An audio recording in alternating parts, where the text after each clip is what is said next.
Good morning. Welcome back to the penultimate stage of the 2025 Cape Epic, stage 6.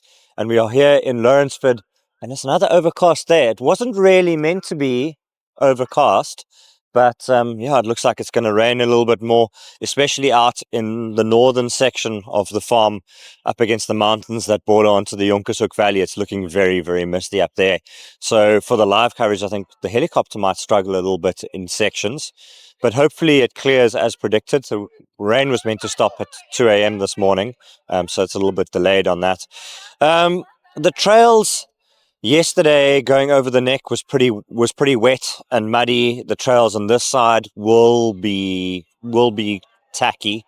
There's no dust, at least on the dustier trails, but on the actual Helderberg side of the mountain, you can expect that to get pretty muddy, pretty cut up by the pros. The elite men, when they go through there, they'll have a beautiful ride.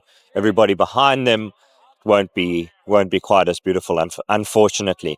But that's kind of the story of the epic anyway, is how the elite men and then A batch tear up the trails behind. But it's an unavoidable thing. Yesterday the Queen stage was a massive day, and a pretty good day for the South African teams in the women's race.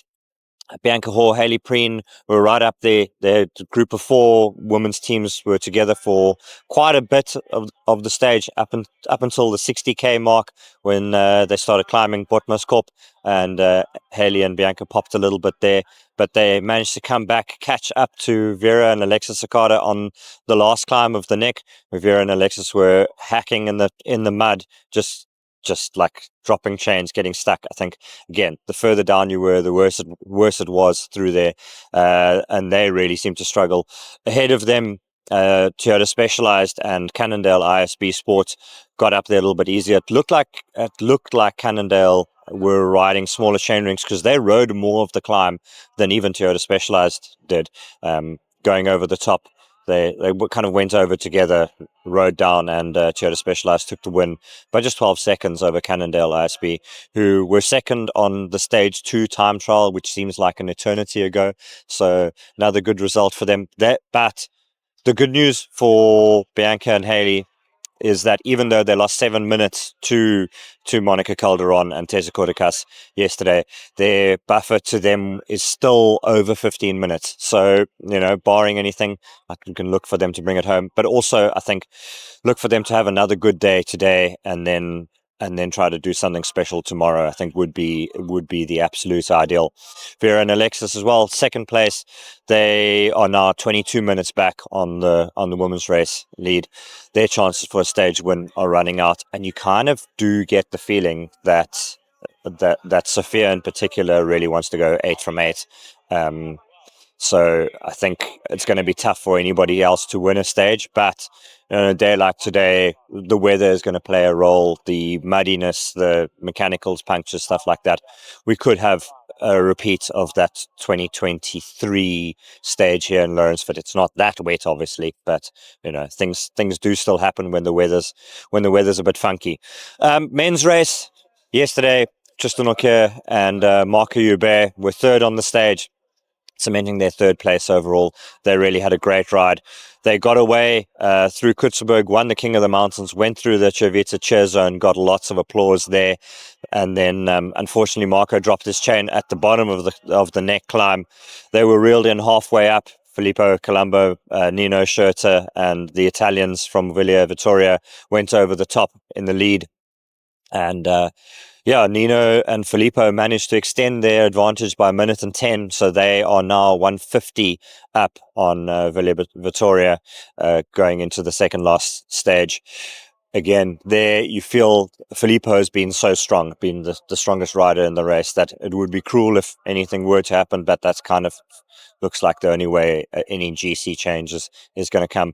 Very impressed with Luca Braidot and Simone.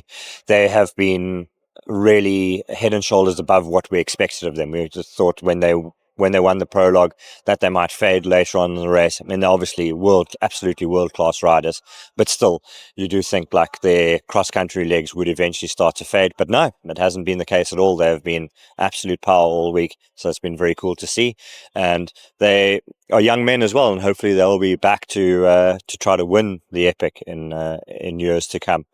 But as for today, it's going to be wet out there in places, and then later on in the day when they go into Vergelegen and come back a bit lower down in Lawrenceford, where the trails are a little bit more rugged, sort of old school mountain biking trails, not dug with a machine.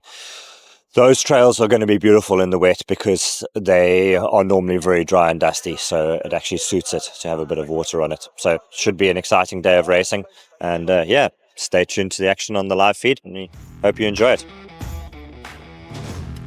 Yeah, no, things are going according to plan. I think it was our plan to kind of be a bit conservative. We know how hard this last bit is, so yeah, today's a big day. Got to keep it up and stay in the top 10. What's the racing been like this year, just in comparison to previous years? Has the level been higher? Looks like the starts have been really aggressive. Yeah, the starts have been chaotic. Some days on those fast, flat roads is absolute chaos. And if you don't get the start right, like I did yesterday, the race is pretty much over in the first hour. So, yeah, you got to be really on it. And it's level's really high. And it's cool to be up here with the best. Good luck out there. Shit. Thank you.